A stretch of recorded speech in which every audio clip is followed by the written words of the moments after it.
There's something about going on a family road trip that makes you realize you have absolutely no control over your life. Like, before we leave, I'm actually excited. I got my phone charged, packed my headphones, and I'm already imagining myself sitting in the backseat for 4 hours doing absolutely nothing. I'm thinking, this is so peak.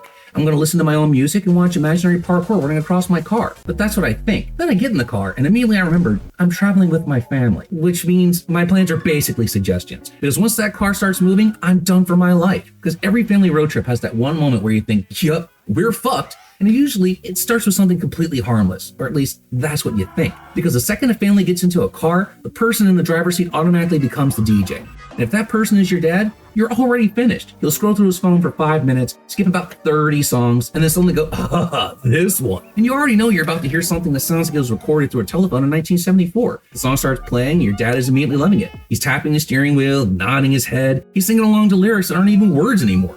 You're just sitting in the back thinking, Dad, are we dead ass? You try to ignore it. You look out the window. You start counting cars just to keep yourself entertained. But the song is still playing, and it's getting worse because another song comes on. Same singer, same year, probably recorded in the same basement too. And the worst part is, if you ask him to change it, you're creating an entirely different problem. Because asking for a different song could turn into a lecture about how music was better when Dad was your age. Now I'm sitting there having to defend an entire generation of music when all I wanted was something I could actually listen to. Like, bro, I'm not attacking your childhood. I just don't want to spend 4 hours listening to a man sing about a woman named Linda. Eventually you realize there's only one way out. You put your headphones on, stare out the window, and let your dad enjoy his little concert. And honestly, that's when you learn the first rule of family road trips. The driver doesn't just control the car. They control the soundtrack to your suffering. And how can we forget about the food? There's something about parents bringing food on road trips they genuinely don't understand. They hear 4-hour drive and somehow prepare like we're leaving civilization forever. You can tell them we're going to stop somewhere to eat, but Mama's already in the kitchen packing enough food to feed everyone in the car, plus 3 more people who aren't even coming.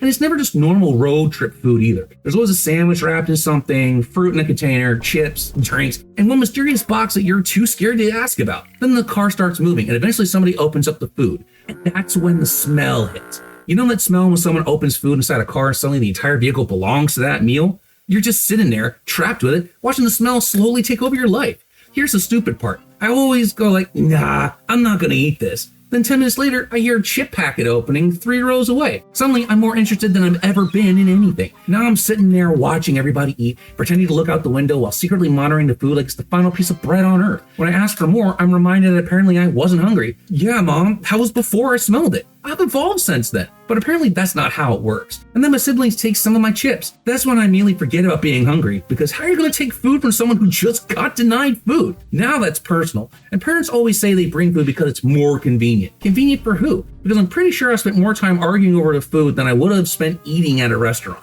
But somehow every road trip ends the same way. You swear you're never going to eating the food your parents pack again, and then halfway home, you're the one asking Mom if there are any more sandwiches. And you think the food situation would be the most annoying part of being stuck in a car with your family. Honestly, I wish it was, because it's another job you can get assigned on a road trip without even agreeing to it. Being the GPS guy. There's always that one person on a family road trip who becomes responsible for the GPS. And if you're the youngest person in the car, congratulations, it's probably you. You could be sitting in the back enjoying the best of your life. And then suddenly your dad hits you with, hey son, open the map. And now you're the navigator. At first, I actually took it seriously, like I'm zooming, checking the route. I'm making sure the volume is up. I'm basically treating this like I'm landing a plane. Yo, Dad, you need to turn left at 500 meters, 400 meters, 300. Dad, we have to turn left. Nothing replied. At 100 meters, Dad, left! And he drives straight past it. Then he looks at me. Why didn't you tell me to turn? Excuse me. I told you we were 500 meters away. What did you want me to do? Jump through the window and physically rotate the car? Now the GPS is recalculating, and I'm sitting there staring at the map trying to figure out how we just turned a normal road trip into a military operation. I'm staring at the map trying to understand how we even got here. The GPS says U-turn, but apparently that's just a suggestion. Dad looks at the road 2 seconds and decides the satellite is wrong. Like, bro, this thing literally knows where we are. So we keep going, and obviously 5 minutes later, GPS adds another 18 minutes to the trip. Now everybody's confused, and I'm getting blamed. Like, what did I do? I don't even have a steering wheel. I'm sitting in the back holding a phone. At this point, I just stop arguing. Because when your dad gets lost, the GPS is wrong, the road is wrong, the signs are wrong, but it's never your dad. There's one thing about family road trips that can turn a perfectly normal drive into something that feels like it's lasted an entire week. Getting stuck next to your sibling. Because for some reason, siblings become 10 times more annoying the second they're trapped in a car with you. And it usually starts before you've even left the neighborhood. You sit down, you get comfortable, put your stuff next to you, claim your little section of the seat, and for a brief moment, life is good. Then your sibling sits down. Now suddenly your personal space is under attack. There's this invisible line in the seat that every sibling knows exists.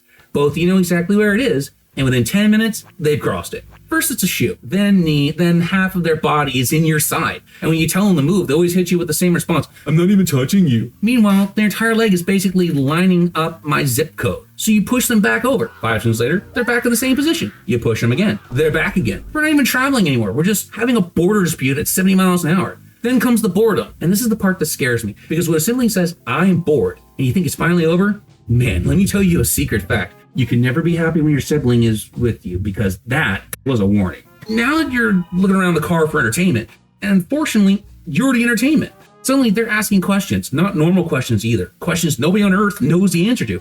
Would you rather fight 1 horse-sized duck or 100 duck-sized horses? Bro, I don't know. Leave me alone. Then they start showing you random things on their phone. Look at this meme. You look, it's just pure brain rot. That's when I realized my brother always acts differently from a normal person. I was fighting for my life, and that wasn't enough. Then they start taking your stuff. I'm pretty sure my sibling spent an entire hour using my belongings more than I was. And if you try to take anything back, you're the selfish one. But when I looked at him after causing absolute chaos for 2 straight hours, he was sleeping. Like, bro, how can you sleep after destroying my sleep and not on their side? No, for some reason, they always fall asleep leaning towards you. Now you've got a human-sized backpack slowly collapsing onto your shoulder. And every time you try to move them, they marginally wake up just enough to readjust and fall right back on you. Meanwhile, your neck is being folded into a shape that doctors probably haven't even named yet. You finally get to your destination, get out of the car, and within 5 minutes, both of you act like none of it ever happened. Like we didn't just spend the entire journey fighting over 3 inches of seat. And the crazy part, still I'm the one carrying their bags. Everyone gets out of the car completely fine, and my parents are already talking about the drive back. The drive back. I haven't even emotionally recovered from the drive here, but I already know what's going to happen. Dad's going to play the same music, Mom's going to bring the same food, someone's going to get lost, and my siblings are probably going to steal my seat again. So yeah, I guess I'll see you all after my session 4-hour prison second.